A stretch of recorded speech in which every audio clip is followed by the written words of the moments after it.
Pro wrestlers, खास करके वो जिनका WWE का करियर सफल रहा है, वो अक्सर इंटरव्यूज, डॉक्यूमेंट्रीज या फिर अपनी आत्मकथा में अपने करियर पर बात करते हैं। ये रेसलर्स रिंग में अपने बिताए हुए समय में हुए कुछ पछतावों के बारे में भी बात करते हैं। ये पछतावा किसी बुरे बुकिंग डिसीजन को मानने का भी हो सकता है या फिर बैक स्टेज में वो सभी से कैसे पेश आए उसका भी। तो जुड़िए हमारे साथ, जहां हम WWE रेसलर्स के 10 सबसे बड़े रिग्रेट्स के बारे में बात करेंगे। Seth Rollins, the reunion of the shield.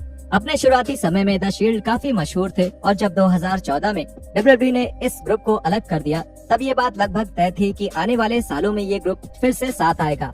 ऐसा आखिरकार 2017 में हुआ और हालांकि ये रीयूनियन सफल रहा था, लेकिन इस ग्रुप का पुराना जादू कहीं खो चुका था। इस रीयूनियन के साथ एक बड़ी दिक्कत ये रही, WWE इस ग्रुप के लिए एक अच्छा दुश्मन नहीं ढूंढ पाई थी और ये ग्रुप बस दूसरे रेसलर्स की बनी बनाई जोड़ियों के खिलाफ लड़ रहे थे। WWE ने 2018 में फिर से इस ग्रुप के रीयूनियन की कोशिश करी, लेकिन इस वक्त तक ये साफ हो चुका था कि फैंस इन तीनों को मेन इवेंट प्लेयर्स को अपनी अपनी स्टोरी लाइन्स के साथ देखकर खुश थे। सिर्फ WWE के फैंस ही नहीं थे जिन्हें ऐसा लग रहा था कि शील्ड का रीयूनियन उतना अच्छा नहीं रहा। शील्ड के पुराने सदस्य सेथ रॉलिंस ने भी इन रीयूनियंस को लेकर अफसोस जताया और रॉलिंस ब्लीचर रिपोर्ट के साथ एक इंटरव्यू के दौरान इसके बारे में डिटेल में बात करते हुए कहते हैं, मुझे लगता है कुछ रीयूनियंस को और बेहतर तरीके से संभालने का एक अफसोस मुझे रहेगा और उसमें से कुछ हमारे हाथ में नहीं था और हम उसके लिए कुछ नहीं कर सकते थे। कर्ट एंगल को शील्ड के कॉस्ट्यूम में डालना सही नहीं था, लेकिन समय की मांग पर कुछ भी करना पड़ता है, इसलिए हमसे जो हो सका हमने किया और लोगों को कोई किरदार देना और उसको निभाते रहने के अपने अलग फायदे हैं।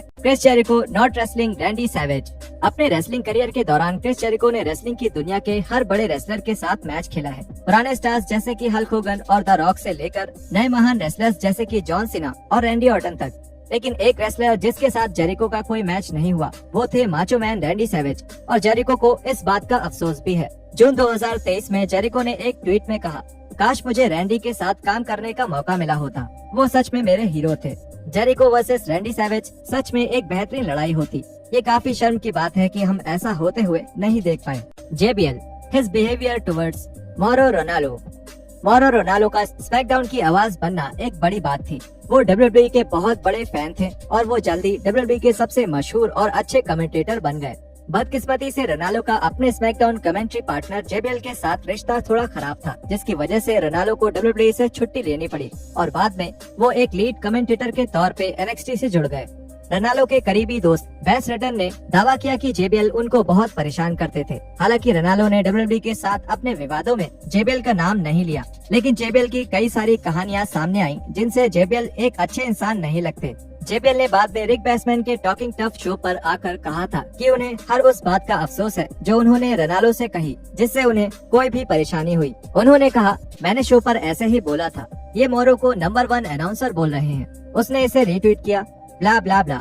मैं उस समय किरदार में था और लोग उस पोल की बात कर रहे हैं कि मुझे उस पोल से इतनी जलन होती थी कि मैंने टीवी पर जाकर उसकी बात करी। मैं सिर्फ कैमरा पर JBL का किरदार निभा रहा था और मुझे लगता है कि मौरो ने उसे गलत तरीके से ले लिया। मुझे उम्मीद है कि अब उन्हें समझ आ गया होगा, मैंने जो भी किया वो बस अपने किरदार के लिए किया। JBL ने ये भी कहा कि उन्होंने सीधे मौरो से भी इस बारे में बात करी है कि उन्हें अफसोस है कि उन्होंने उन हालातों को कैसे संभाला। मैं पार्किंग लॉट के दूसरे तरफ गया और वो अपने फोन पर बात कर रहे थे, इसलिए मैं उनसे बात नहीं कर सकता, लेकिन हमने हाथ मिलाया। मैं बस गया और उनसे हाथ मिलाया और उन्होंने कहा, कैसे हो तुम? मैंने कहा, सब ठीक है और बस चला गया। मैंने बस उसे इशारा दे दिया कि मेरे मन में उसके लिए कोई बुरी भावना नहीं है। मुझे सारी बातों का अफसोस है। मैं बस चाहता हूँ कि काश मौरो को सब पता होता।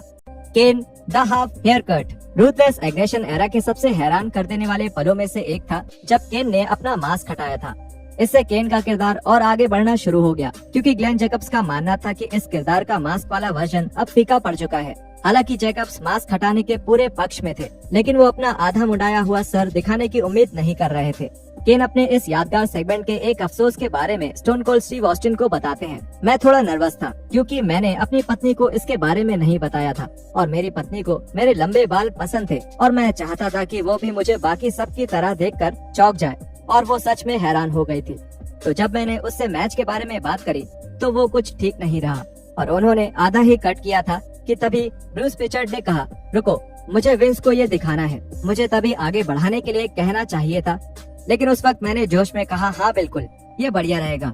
और फिर मैं वहाँ बैठा रहा और मैंने सोचा रुको, मुझे इस तरह ही बाहर भी जाना होगा, मुझे मेरे बच्चों को स्कूल से लेने भी जाना। Randy Orton not showing eight WrestleMania 21 rehearsals. WWE में रैंडी ऑर्टन के शुरुआती दिनों में उनके अंदर कई सारी निजी दिक्कतें थी, जो डब्ल्यूडब्ल्यूई के टॉप स्टार बनने के बाद उनके एटीट्यूड और बर्ताव में भी दिखती थी।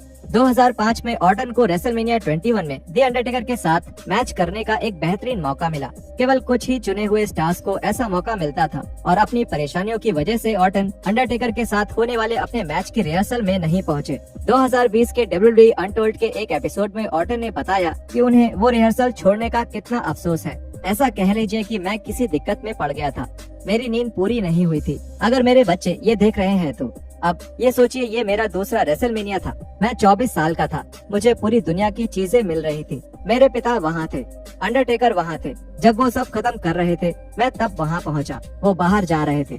मैं अंडरटेकर के साथ 1 साल से काम कर रहा था और ये सब शुरू होते ही मैंने उस साल के सबसे बड़े मैच की रिहर्सल छोड़ दी। कई बार डब्ल्यूडब्ल्यूई के चैंपियन रह चुके ऑर्टन ने कहा, मेरे करियर की शुरुआत में कई सारे लोगों की मेरे बारे में कुछ राय रही होंगी, लेकिन मुझे खुद से ज्यादा बड़ा पागल और कोई नहीं समझता होगा। इसलिए टेकर, अगर तुम ये देख रहे हो तो शुक्रिया मेरी बुराई ना करने के लिए, मुझे गालियाँ ना देने के लिए और वो रिहर्सल भूलने पर मुझे चोक स्लैम ना मारने के लिए। इस काम में मेरा सबसे बड़ा अफसोस शायद वही है।